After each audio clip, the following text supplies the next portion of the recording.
నువ్వుల పొడి, నువ్వులు, ఎండుమిరపకాయలు, ఉప్పు 3 వేయించేసి పౌడర్ చేస్తే వేడి వేడి అన్నంలో నెయ్యి వేసుకొని కలుపుకున్నా బాగుంటుంది.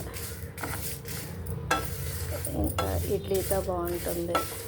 కొన్ని కూరల్లో కూడా వేసుకోవచ్చు. కూర అర్జెంట్ కావాలంటే పోపు వేసి ఆయిల్లో ఏ కూరగాయ కాంటే ఆ కాయగూర ముక్కలు వేసి ఈ పొడి జల్లేసినా బాగుంటుంది. 3 రకాలు: ఉప్పు, ఎండుమిరపకాయలు, నువ్వుల పప్పు.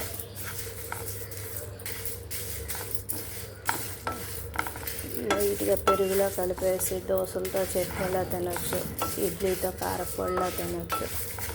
ఇంకేం వేయను, అంతే. ఇదిలా బాగా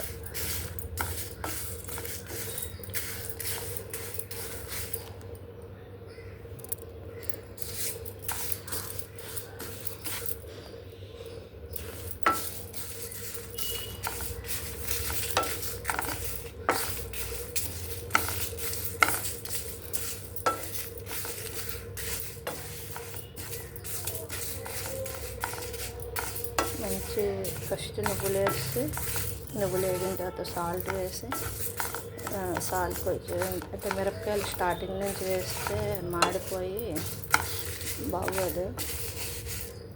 కొంచెం నువ్వులు వేగిన తర్వాత నువ్వులు వేయాలి. ఓకే, లైక్ చేయండి, షేర్ చేయండి, సబ్స్క్రైబ్ చేయండి.